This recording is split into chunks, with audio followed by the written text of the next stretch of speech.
Finally ಹಂಗೋ ಹಿಂಗೋ ಮಾಡಿ ಇ ಟಿ ಪಿ ಎಕ್ಸಾಮ್ ಮುಗ್ದಾಯಿತು. I am so happy about that. ಪಕ್ಕ 40 ಔಟ್ ಆಫ್ 40 ಬರೋ ಥರ ಅಂತೂ ಬರೆದಿದ್ದೀನಿ, ಐ ಆಮ್ ಶ್ಯೋರ್. ಅದಾದಮೇಲೆ ಇನ್ನೊಂದೇನು ಅಂದರೆ, ಏಕಾದಶಿ ಬಗ್ಗೆ ನಾನು ಹೇಳಿದೆ, ಜ್ಞಾಪನ ಇದೆಯಾ? ಸೊ 27th ಏಕಾದಶಿ ಇದೆ.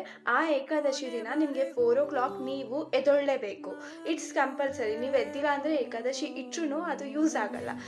ಅದು ನೆಕ್ಸ್ಟ್ ಡೇ ಕೂಡ ನೀವು 4 o'clock ಎದ್ದೇಳಲೇಬೇಕು. ಯಾಕೆ ಅಂದರೆ ಅದು ಪಾರಣ್, ಅಂದರೆ ಆ ಟೈಮ್ನ ನೀವು ಫಾಸ್ಟ್ನ ಬ್ರೇಕ್ ಮಾಡಬೇಕು.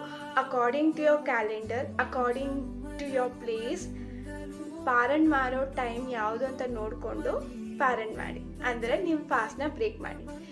And now I have to go, ಯಾಕಂದರೆ ನಾನು ಎಕ್ಸಾಮಿಗೆ ಓದಬೇಕು and I am going to college. Radhe Radhe. Take care.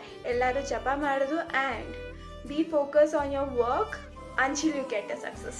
Radhe Radhe.